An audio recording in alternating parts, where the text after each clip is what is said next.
Welcome back to the CSS podcast. I'm your host, Dave Wolferson, gentleman, and the only other gentleman here tonight is my son, Sam. And how you doing today, son? Good, can't complain. That's good. That's good. Had a good weekend. We played 18 holes of golf yesterday, and Reds had another victory. Unfortunately, the winning streak snapped at 7, but we'll take that every week.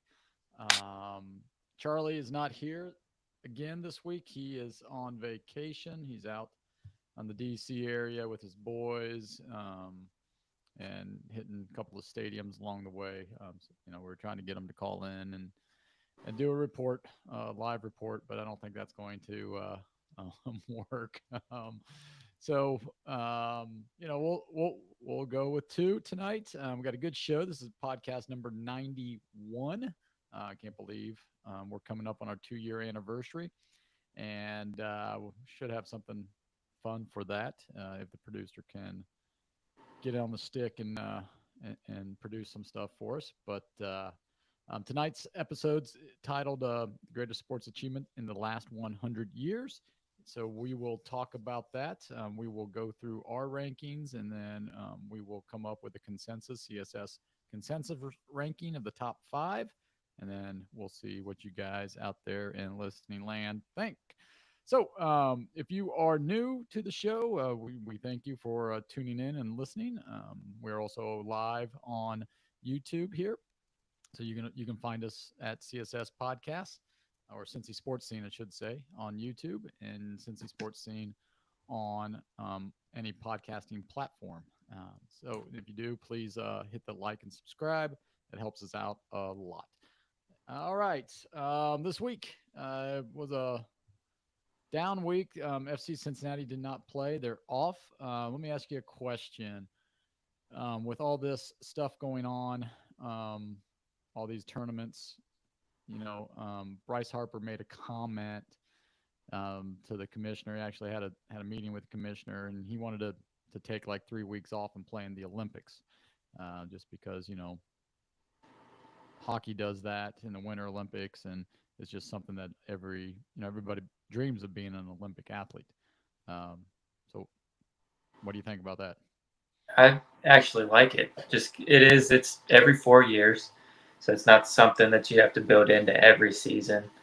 And I mean, it would just make the baseball in the Olympics that much better, right? Because it's not just the USA. You've got to think about all these other countries, like the World Baseball Classic. Japan just won the last one. So it would improve Olympic baseball, for every single country. Because I know they eliminated baseball Mm-hmm. 2 Olympics ago or 3 Olympics ago, and then they just brought it back this last Tokyo Games. So if pros aren't involved, you do kind of run the risk of it being pushed to the side again, which you don't really want to see that happen because just knockout baseball it's fun to watch. Just single elimination games in baseball are extremely fun to watch. Um, so I would definitely be in favor of it. It is only 3 weeks is really all that they'd have to break for.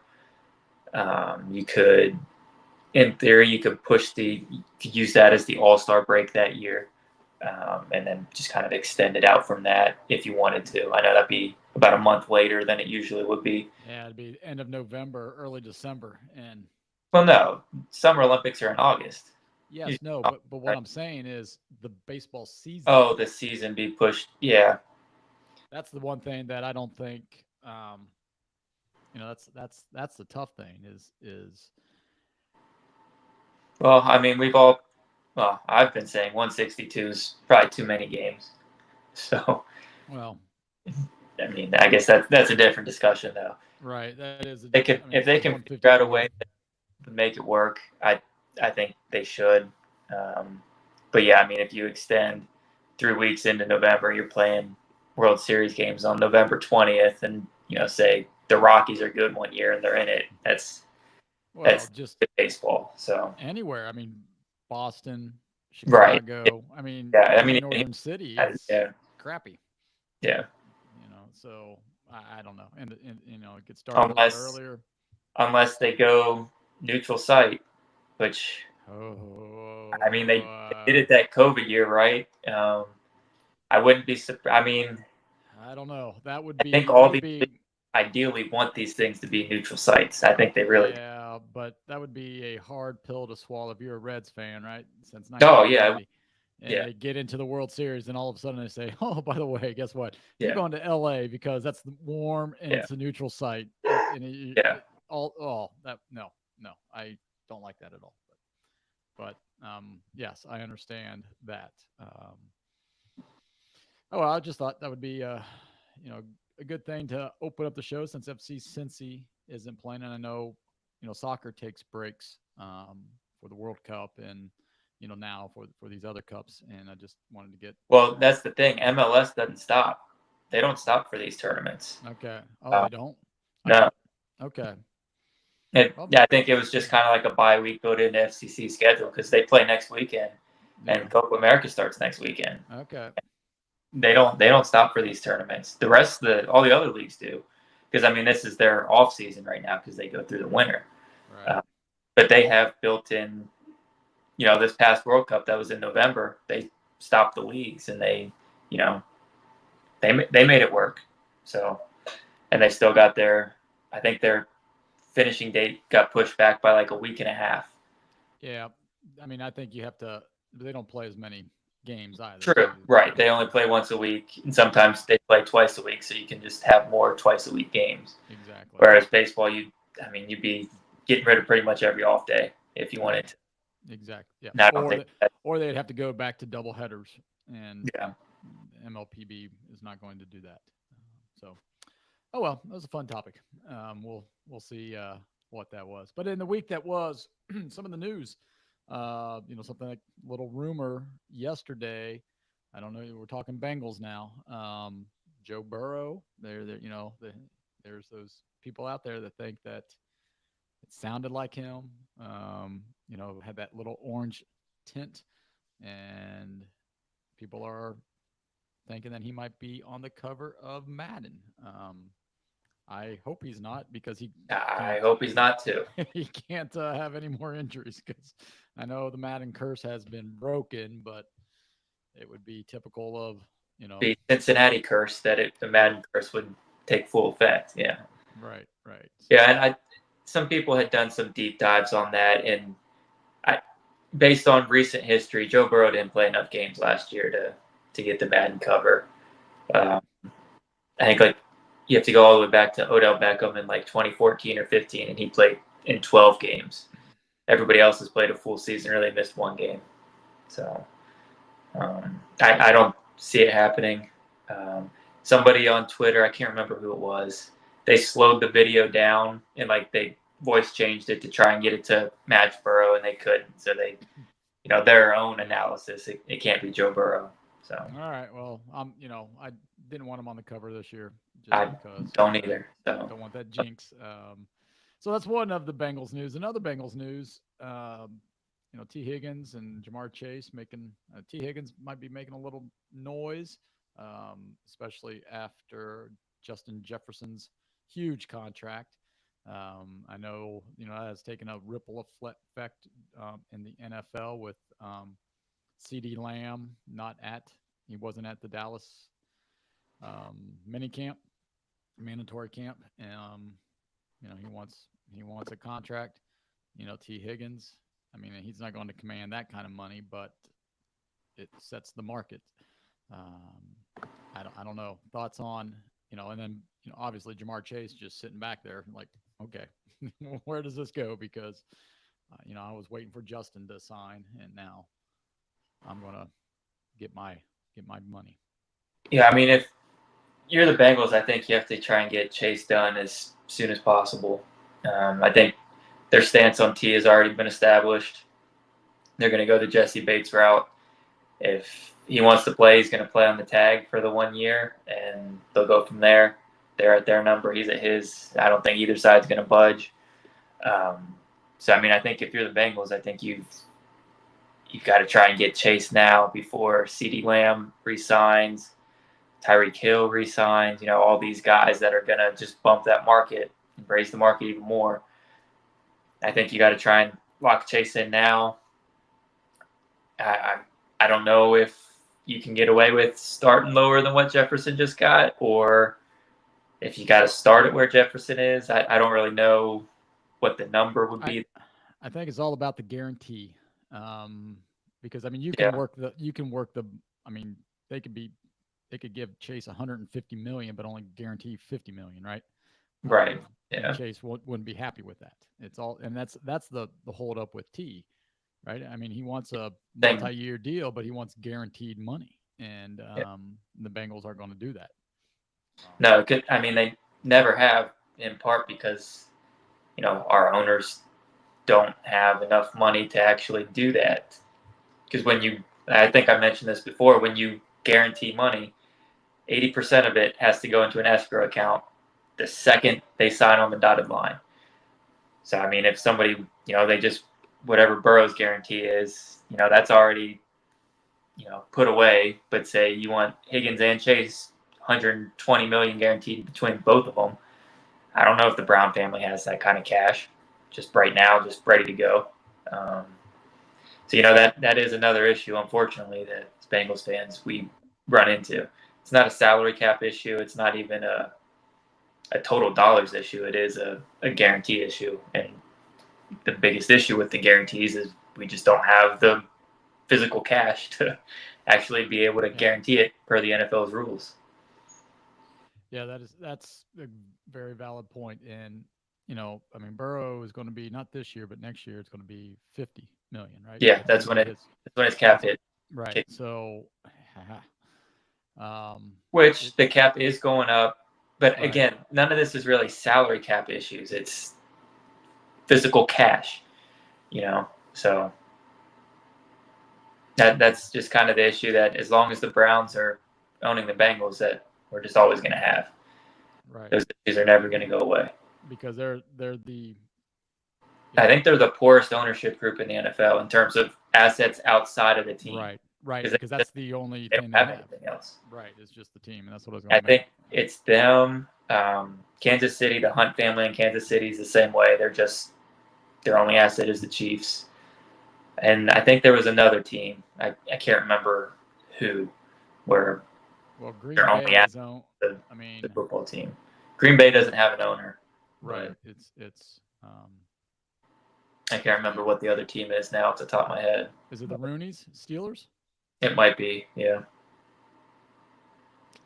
Oh well.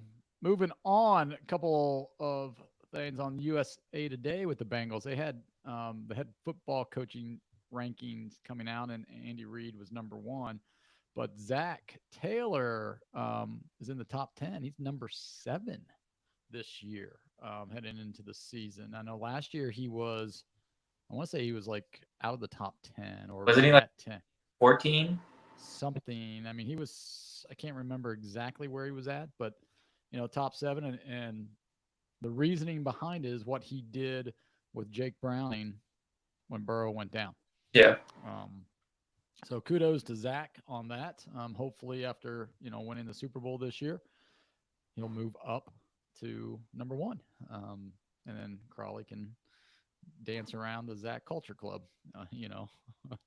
All Bengal season for us. But speaking of the rankings, there was something in the Cincinnati Enquirer. I don't know if you saw this, but they ranked the Bengals head coaches, like the top 5, and the ranking was let's see here. Paul Brown was number 1. Forrest Gregg was number 2. Zach Taylor was 3. Sam Weish was 4. And Marvin Lewis was 5. Um, thoughts on that? I'm sorry, say that again. Did you hear the 5 that I ranked? That were ranked? No, sorry. What? Okay. So the 5 were. Let me pull it up here. It was Paul Brown was number 1. Forrest Gregg was number 2. Zach Taylor was number 3. Sam Weish was number 4, and Marvin Lewis was number 5.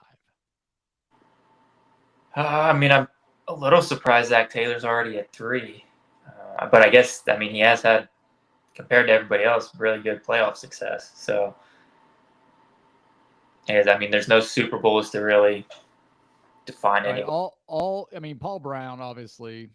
Yeah, he was always going to be one. Right. And he could be one in the NFL. I mean, right. I mean, Yeah. I mean, just what he did for the sport of football, 2 teams, um, and just his innovation for number one. But Forrest Gregg in '81 took the Bengals to the Super Bowl, AFC Championship. Zach obviously took the Bengals to the Super Bowl. Um, went to AFC Championship game twice. Sam Weish took the team to the Super Bowl. Marvin did not.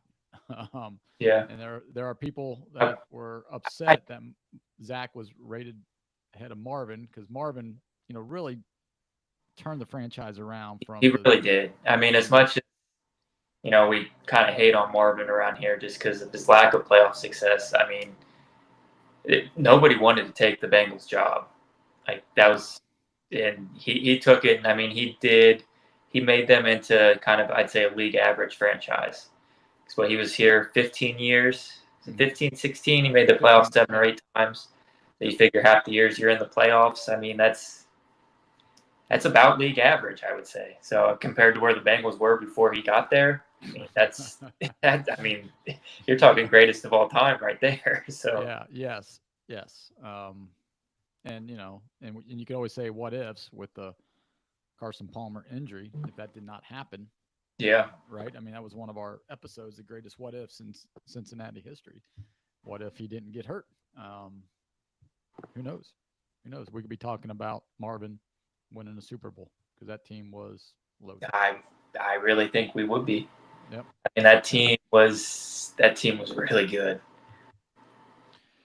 Yep. All right. Well, we'll keep you up to date on any news on the Bengals front. But if you're out there listening and you want to rank the Bengals coaches, go ahead. I mean, you could also, throw somebody in there who we didn't name, sort of like a Dick LeBeau or a David Chula or somebody like that if you think they're one of the better ones. But those were the, lost decades, lost decade right there. All right, moving on to our Reds. Good things happen. Mr. Pessimistic. I know, normally Charlie's the most pessimistic guy out of the 3 of us here, but he's been real positive here. He was trying to be positive for the Reds this year, but then when they went in that tail slide, he just, said no, almost wrote him off. And, he leaves Cincinnati, takes his bad juju vibes with him, and the Reds go on a winning streak. Yep. Unfortunately, they didn't go 8 today, but they went 7. We'll take 7 out of 8, 8 out of 10 every 10 games. I mean, if we do that, play 100 ball, whew, we'll be doing well. We went from last place to second place in the division. We're tied for second with the Cubs. 6.5 games out of first. We're now in a 4-way tie for that last wild card spot. Half a game out of the second spot, and 4 behind the Braves for the top wild card spot. We have the sweep of the Rockies. We can talk about that. We can tie that in. And the Cubs, taking 3 out of 4 from the Cubs. Thoughts on the week for the Reds? I mean, it was a really good week. I think I mentioned, last week, if they could get to 500 by the end of the month, that'd be a successful month, and they almost did it by the end of the week. Now, obviously, there's still a lot of baseball to play this month to stay at 500. So hopefully they don't go into a losing streak here.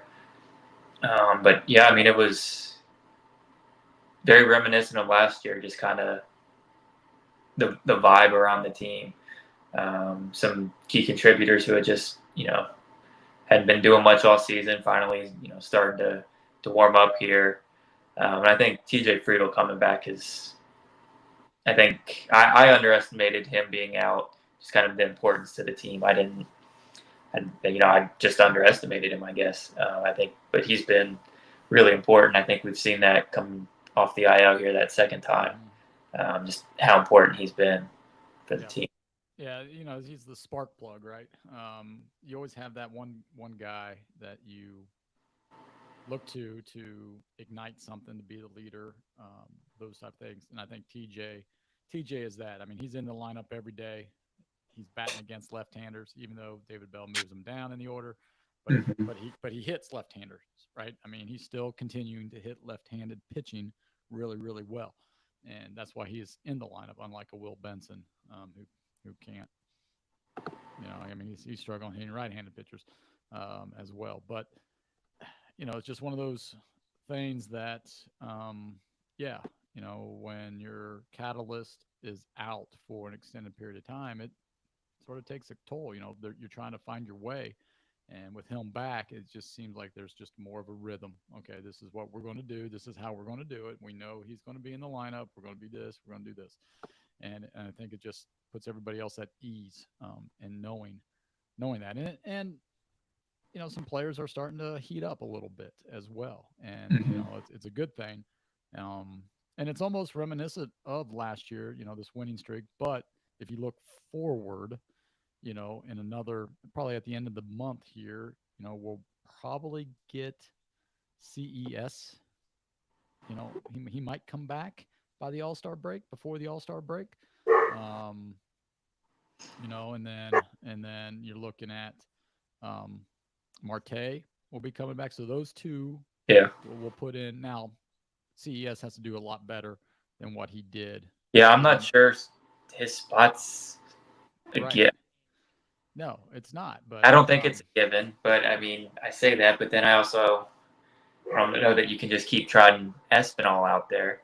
that's the thing, right? Espinal cannot But I play think third. Marte takes his spot. I think Marte is kind of the walk-in.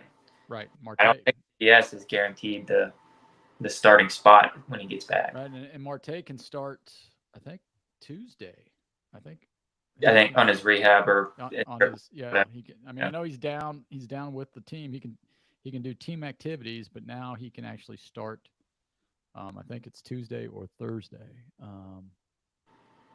Actually playing. Like playing in games. Right. And then he because he has like 14 days that he can rev up down there. And if he's hitting the ball, I mean, you bring him up and you put him at third base and you bat him Yeah. ninth, right? I mean, you just like, here we go, or bat him eighth, something like that. And then you got Steer can go play left field, um, or he can be your DH or your first baseman, and Candelaria can be that, and then David Bell, Yeah. tinkering, now he can do Really his simple. things, yeah. But then the question goes, all right, the two guys are gone, right? If CES and Marte come back, who's gone? Uh, Blake Dunn. I mean, the outfielder, Probably Blake Dunn because you've got enough outfielders. or Dunn or Herbesy. I mean, I like Herbesy, but where's he play? Honestly, it's probably both of them. I would say. You keep Espinal. Well, let's take Steer out of it. Your outfielders would be Friedel, Fraley, Stu, and Benson. So that's four. Steer can play outfield, so that's five. Yeah. So those two You don't guys. Dunn or Hurtubise. Right. You really don't. See, I do think it would be those two would be the two that go. Just because I think both of them would have options too. I think Espinal would just have to be a straight DFA or release him. I don't know that he has an option to go down. And I mean, he's not a good hitter. He had 2 hits today, but he's not a good hitter. But he's a really good fielder, Espinal. Yeah. And he can play all 3 infield positions. So I do think it is Hurtubise and Dunn that ultimately go down.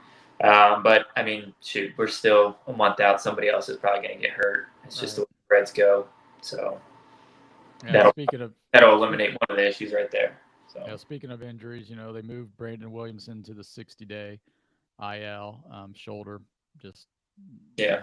I mean, you know, and then Pagan, who just got recalled, boom, got Yeah. sent back on the 15 days. Same thing, same injury, his lat, and you know, Carson Spears came up and pitched a He heck did. of a of a relief He game kept us today. in the ball game today. He really He did did. five and two thirds of one hit ball, I think it was. No runs, and Montas, how good he looked in Colorado the game before, looked horrible. Yeah. I mean, He was terrible. I mean, couldn't locate anything, and they hit him hard too. the first out he got. Did you watch the game today? I missed the first half inning, so actually Yeah. I caught. We were down 3-0, and Montas was still on the mound, still in the first inning, so I missed you know the three Yeah. runs. I think he walked the leadoff guy, double to the two hitter, and then Bellinger hit a rocket to first that Candelario was able to pick. But then he walked two more guys, gave up a base hit. Like, I mean, Yeah, he and couldn't then do yeah, Hap had that bases clearing double it. to go 3-0. Yeah. But yeah, and then just couldn't get out of it. Um, but yeah, overall, the Reds, like I said, they played well. The pitching has been phenomenal. Today was a blip, hopefully. And the hitting has peaked up. Key hits at the right time. The yesterday's game, it was a low hit affair. I think the Reds had 4 hits and the Cubs had 5. Something I like think that. Yeah. I think that's, or it might have been Friday night. One of the two. One of those 2 games were really really low hits, and um, they. I think it was Friday night because I think it was when Tyler Stevenson hit the double, and they scored 3 runs on, or 2 runs on the double, something like that, to go up 3-1. And that's how you play winning baseball, is like you get the timely hits, and that's what, during May, the Reds didn't have that at all. They didn't No, have, they didn't. and the pitching was good enough to keep them in games, but they just didn't have anybody who had the timely hits.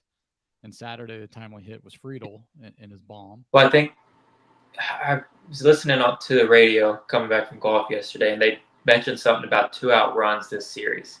I think the first 3 games, like all but one of their runs came with 2 outs, and that's just something that they weren't doing earlier. There were 2 outs with a guy on; he wasn't getting in. Well, that was all in the Rocky series as Oh, well. was it the Rockies as Well, well? both, yeah, because they scored. Well, Maybe that's what they were talking about. Maybe they were talking about the Rockies series. Maybe. the comeback, Yeah. their day game on, I guess it was Wednesday. They were down there the last out, and they came back. Steer hits that bomb, and there we go. We put 4 runs up, with 2 outs. Yeah, and that was missing. That's we had those in April, May, went in the tank, and Yeah. now hopefully we can find it again. So yeah, so if we happen to go on another win streak, Crawley will stay away until the Reds lose. But no, we want him back because he gives good insight, and then he can sometimes rant and rave, and we like those for these blooper clips that we might have for our 100th anniversary show coming up here. 9 episodes. So we'll see. All right, we're going to move forward. You got anything else about the Reds you want to add? Oh yeah, we got to do our pitcher. Yeah. Pitcher. And who should be Get him going out of next. here. So, yeah. All right. So pitcher of the week. Pitcher of the week. I mean, after today, I really want to give it to Spears. I don't know that I will. Fernando Cruz was really good again. I think I'm going with Fernando Cruz. I mean, he's been our best. I think he's just been our best pitcher, period. Yeah, starter or reliever. Lodolo was dealing. Was pretty good. Yeah. And Abbott. I mean, Abbott. He didn't have his best stuff, but he Yeah. grinding. And it's tough when you play the Cubs, like Lodolo and Abbott both face the Cubs, and then they face them again, right? It's just like, oh man, and Hunter Green did the same thing, and Hunter didn't have his best stuff against the Cubs the first time, but this, game two, we got that early lead for him, and he went 7 1/3, but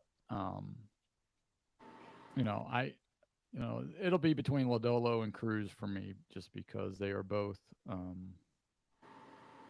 It's just one of those things. I mean, Hunter ate up the innings because our bullpen needed it, and Hunter did that. Well, did you hear they pushed him back to Friday now? Yeah, they did, just to give him a little extra rest.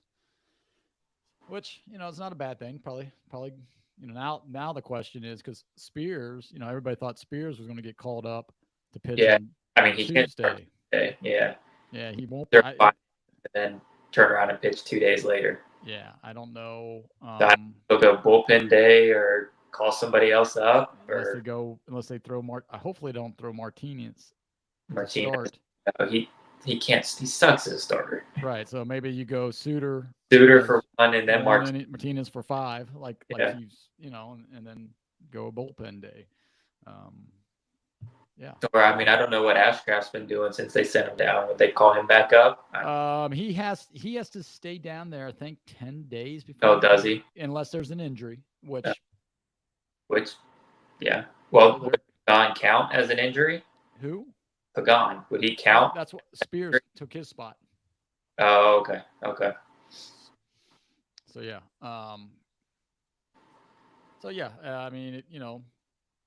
Who knows? Montas might have a sore shoulder, and here comes Graham right back up. Yeah. Right? Don't know. But we'll see how that plays out. All right, moving forward here, we've got our hitter of the week. Who are you going with? I think I'm going to go with Friedel, TJ Friedel. And just in that leadoff spot, he really set the table throughout the week. Just that spark plug, timely hitting. That's who I'm going with. Okay. I am going with Crawley's probably turning in his car right now when I'll say this name, but goes there. I have two. It's either going to be Ty Stee, right? Spencer Steer starting to heat up too, but the guy who his last 7 games here, let me pull him up here. Last 7 games for this guy, he was 8 for 22, scored 6 runs, had 1 home run, which was a big knock, 7 RBIs, 3 walks, a 364 average, 444 on base, and a 500 slugging. That's Jonathan India, believe it or not, hottest hitter of the week. Yeah, I guess I just I've been paying attention to him. I flew under my radar, so yeah, good for him. Yep. All right. Now, who should be demoted? Now, Lucas Sims. That's who I said last week. You did, and yesterday he just proved your point. That was ridiculous.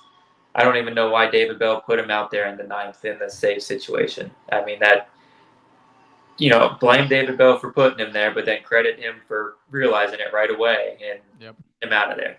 So, yep.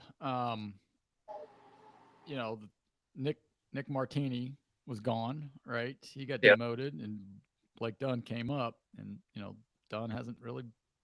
He plays a decent outfield, but he hasn't been doing a ton of stuff. Does he still? I think he still just has the 1 hit. Yeah, he's got the 1 hit, but he scored 4 runs, right, in 4 games. So he's making plays. He's doing some things. Herbesy, he's sort of not. I don't know. I haven't seen him in the lineup. Yeah, he was in there Saturday or night. Or those 2 guys. Will Benson could use time back down there.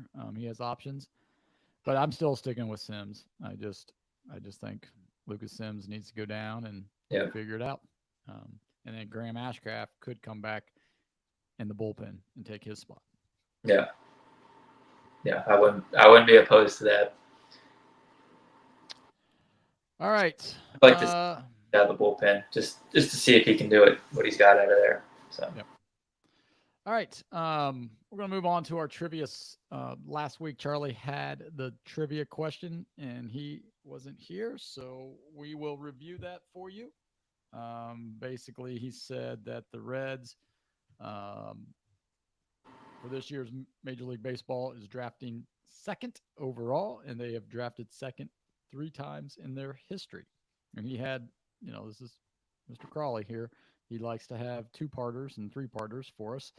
And the first part of the question was name the draft picks that the Reds had at number 2. And then the second part of it was to name the overall number 1 pick that year. So in 2016 or 2017, the Reds picked number 2, and that was Hunter Green. 2016 was Nick Senzel. And then in 1983, it was Kurt Stillwell. So we got that side taken care of. But the 2017 overall number 1, Sam, you got that with Royce Lewis. Yeah. And then in 2016, it was Mickey Monack. I remember the name, but couldn't tell you anything. Probably say on the Angels right now. Okay, he's on the Angels. And then in 1983, a former Red, but even though he wasn't drafted by the Reds, Tim Belcher. So there you have it for Crawley's. Now Sam has this one, and I'll try to answer it. I know. A little more straightforward. So straight off of MLB.com, there's 8 players in the 300-300 club. Who are they? The 300-300 current or all time. 300 homers, 300 steals. Well, you've got Willie Mays. Yep, that's 1. How about Barry Bonds? That's 2. Griffey is not. Nope. Oh, Junior did not get 300. Ricky Henderson. No, he did not have runs. Ooh.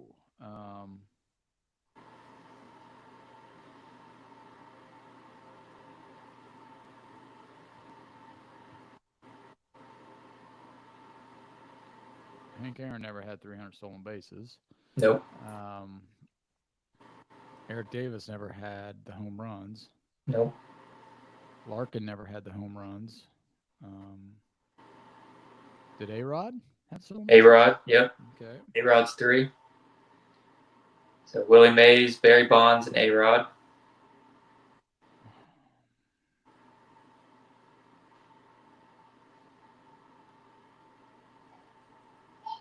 Frank Robinson?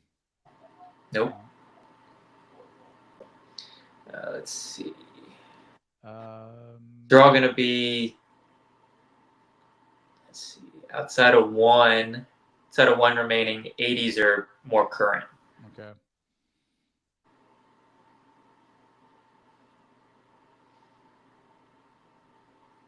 Yelich doesn't have 300 yet, does he? No. There's actually no active players. No active players. No active, yeah. This is a good one. Trying to think. Dave Winfield? Nope. Didn't get the steals. Let's see. I think this guy, I know him as a Cub. I don't know who else he would have played for. Andre Dawson? Andre Dawson, yeah. Yeah, he played with the Expos. That's 4, so you got 4 more. 4 more. All right. How many are national? How many are American? Oh. Or don't you know? I don't know. Well, 2 guys played in both. The other 2, I'm not 100% sure. I'll tell you, one is related in some way to somebody you've already named. That should help. Is it Barry Bonds? Well, Or Bobby Bonds? So Bobby Bonds, yep. That's 5. David? Okay.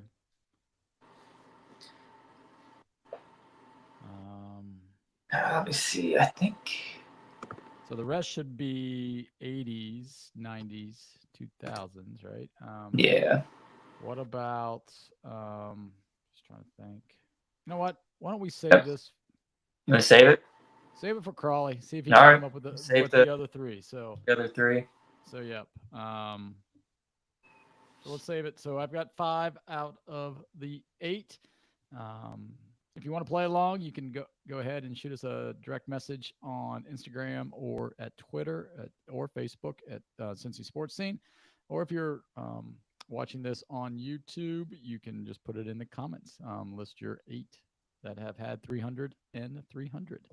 All right, that's a good one. I have the question next week, and then we'll go with our answer.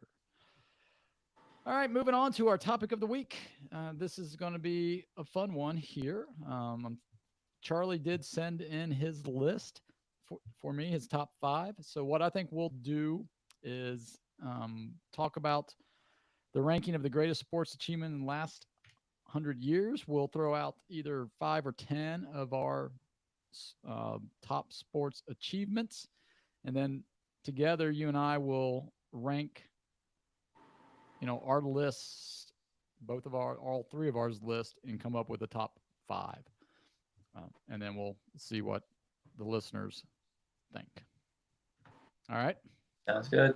All right. So we can do this a couple of different ways. Let me type in Charlie's real quick here, just so I have it out here. Yeah. Why don't you just go ahead and say all the Crawleys, and then we can just go back and forth. Okay. Bars. Yeah. So Crawley's first one is Jackie Robinson breaking the color barrier.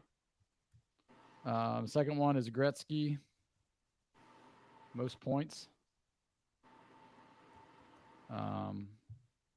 Most points, more assists than any other person's points. And then he had Ripken's Ironman streak.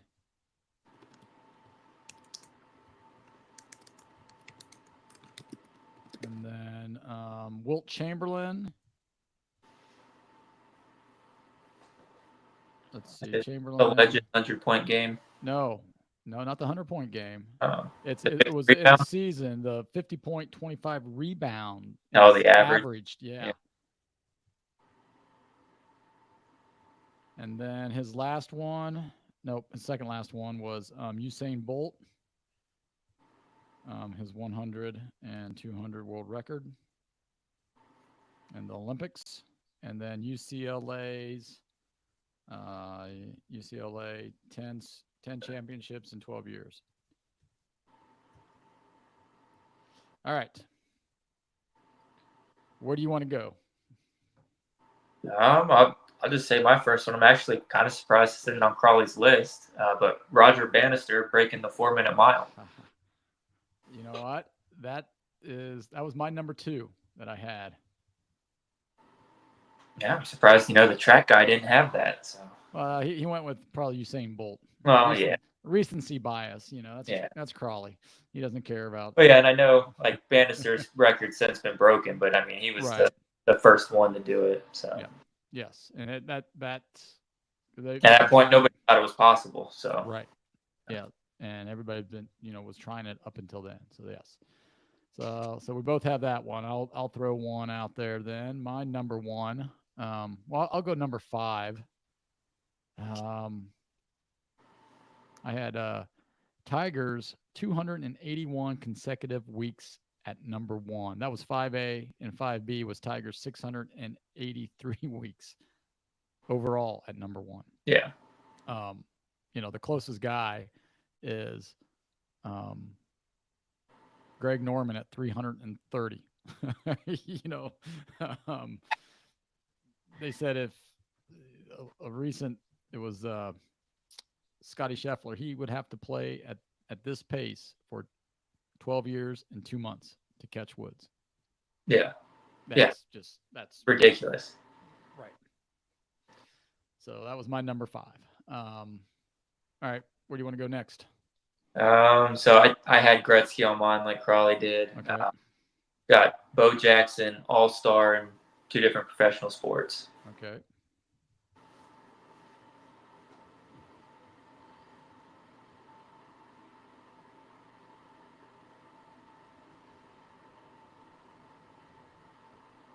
Okay, my number 4 is going to Olympics. A lot of them were Olympics, and I had Nadia Comaneci's first perfect 10 in the gymnast world. Now, there's been plenty of 10s since, but no one has had a perfect 10, and that was in 1976 in the Montreal Summer Olympics. What's the next one? So I've got Messi 100 goals in 1 calendar year. That's good.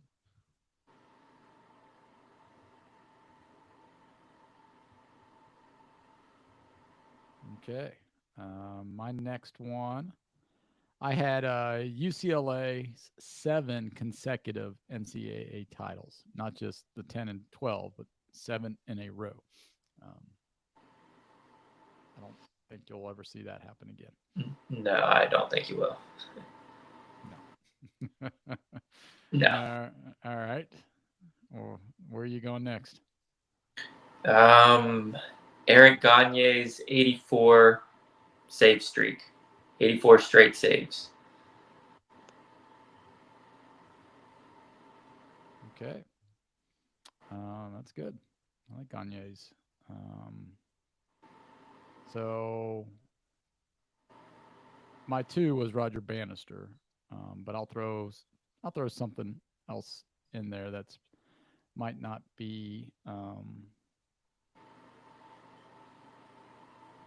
you know, give a little love to, how about Joe DiMaggio's, actually no, we'll go, this was 10th on my list, Don Larson's World Series perfect game. Perfect game, yeah. There has only been one. Yep. And even been a no-hitter since then? I don't think so. Yeah. And I don't think you'll ever see it again because pitchers don't last that long, right? They don't go past 7. Yeah. So the only one that may ever be. Yeah. All right. Where else are you going?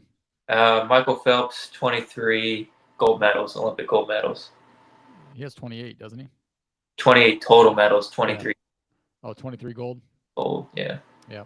I had that on my list, but that was like 6A and 6B. Because I also had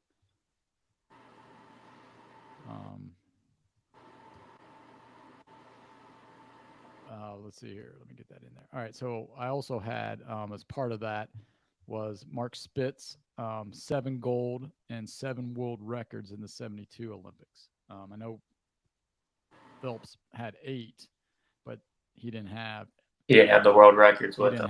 He had, I think, 4 world records. Yeah, 4 world records, but not every event that he entered that he set a world record. So, that was Spitz. And that was a gold standard for swimmers, USA swimmers. All right. How many more do you got? I think I said them all because I had Gretzky on mine as well. Ricky Henderson's career steals. Oh, yeah. That's the other one that I have. Okay.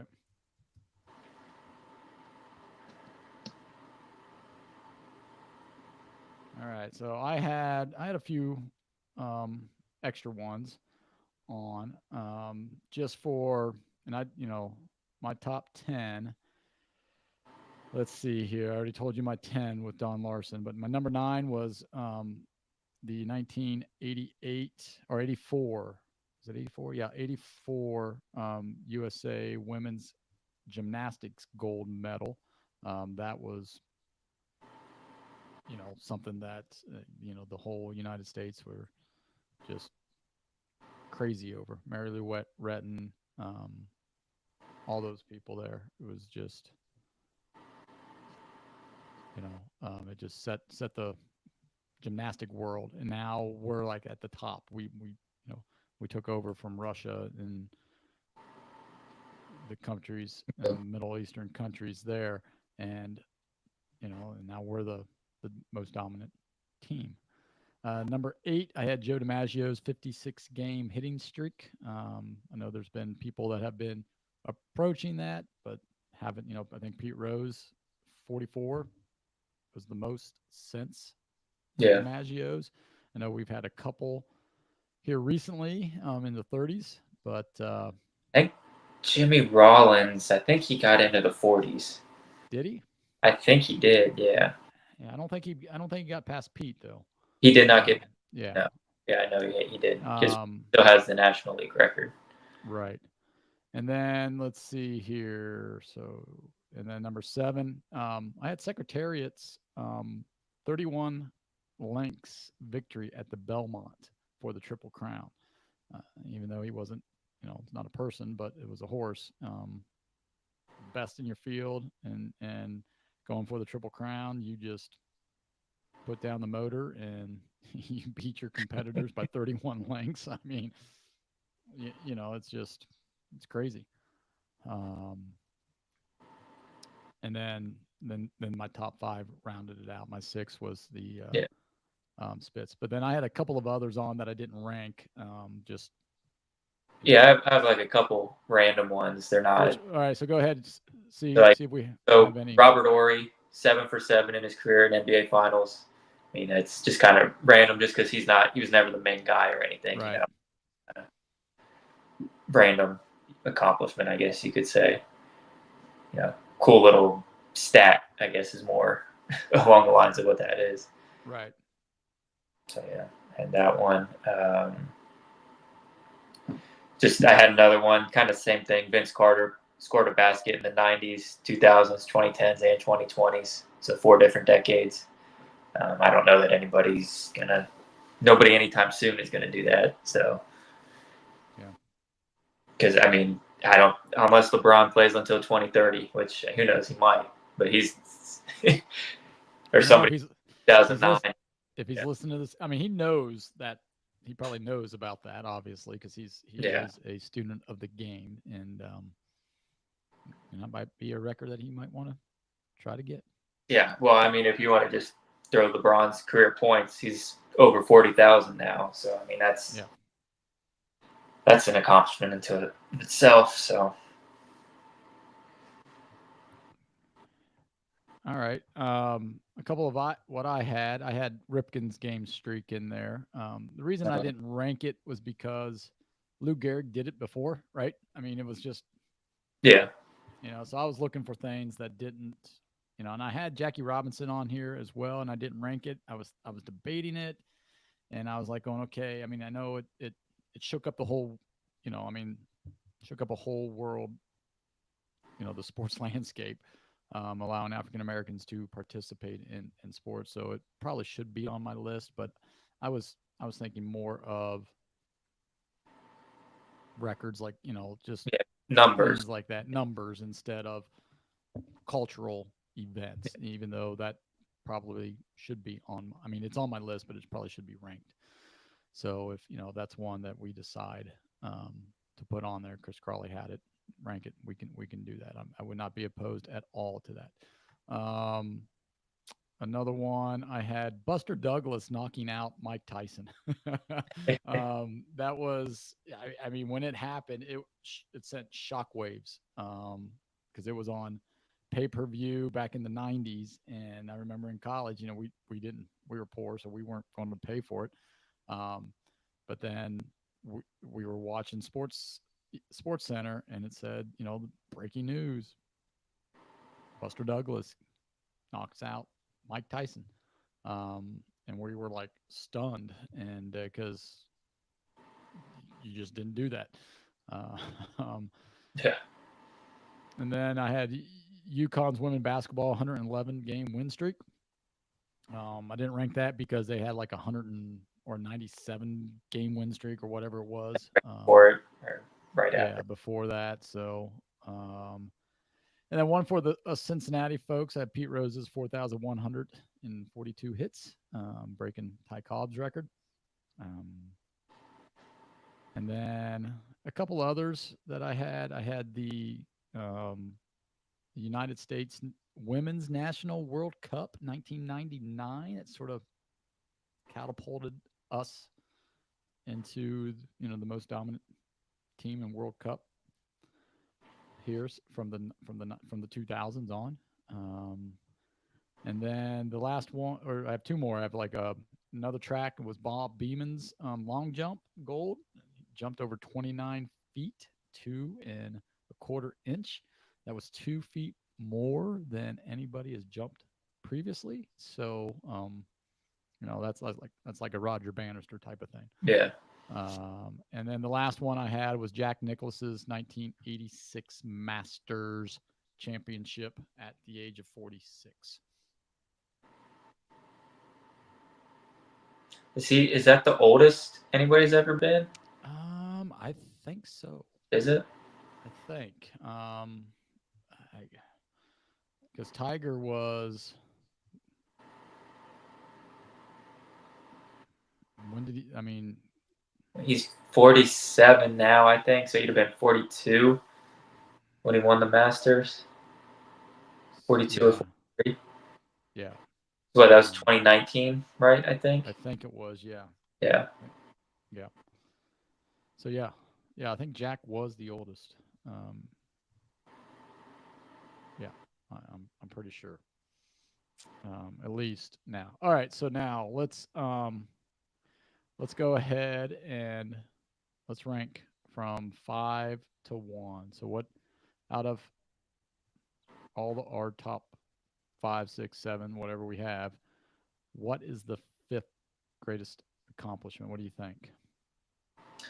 Um, there's I don't think there's one where all three of us had it on there, is there? Oh, wait a minute. I forgot to put my number one. No. I didn't even say my Always, number one, did I? I don't. No. Miracle on Ice. Oh yeah, no, you didn't mention Yeah, that. that was the number one greatest for me. That was the number one Yeah. greatest. Bunch of amateurs beating the greatest hockey team ever. Um, yeah. So the Miracle on Ice is my number one. All Yeah, I right. think of like a single game type thing like that. Yeah. Okay. So what are we going with here? Let's go 1 through 5. Let's try to come up with that. Go 1 through 5. Okay. Yeah. So, I think we all three had some sort of Gretzky, didn't we? Yeah. So I don't know if you want to put that one, but that's definitely got to be at least in there. I'll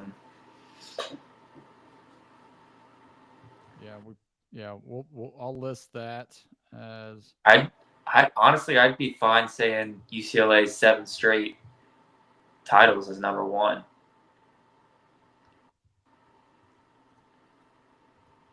You could combine the two, 7 straight, and then 10 and 12, just as like one thing.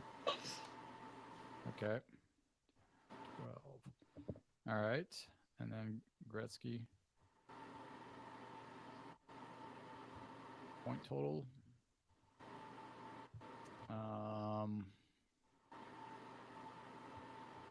I think. I mean, even though I don't have it on there, I think Messi's Messi's 100, 100 goals.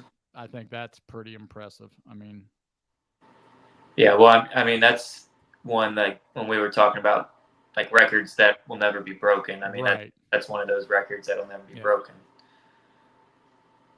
Yeah, I think that should be on there. I think Roger Bannister's 4 minute mile. Yeah. I mean, as far as like athletic accomplishments, that's like the first one, right? Like Right. Yep. All right. So then we need one. I mean, I had it on my list, but it was down a little bit. Crawley didn't have it on his list. I mean, I had, Michael Phelps, 28 Yeah. medals, but 23 gold. I don't know if is anybody close? I don't think so. I'll look here real I mean, quick. it'd probably have to be a swimmer or a track person, right? Just because. Well, I think Usain Bolt's got the most, and he's just got 9 gold medals, but he's 9 for 9. Yeah. So, I mean, I shoot that maybe that's not even one we mentioned, but now that I'm thinking about it, maybe that is something to. Let's see here. Where's all time? Oh, this is countries. I don't want countries.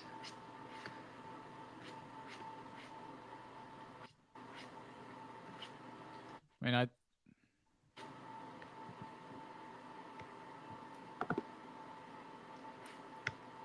Here we go. Yeah, Michael Phelps with 23 gold, and then the next is 9. is 9. Yeah. Wow. Mark Spitz has 9. Mm-hmm. Carl Lewis actually has 9. Larissa Letinina, Soviet Union gymnast, has 9. So yeah. Yeah, and I mean, career medals, Phelps has 28. That Larissa Latinina has 18. So he's got 10 more just medals, period, than the next closest. I think And he should be on the list. 14 more golds. So I'd go with the golds. Michael. Yeah. Michael Phelps golds. Yeah. 23 golds. All right. So that's our 5. So we've got UCLA, Gretzky, Messi, Bannister, and Phelps.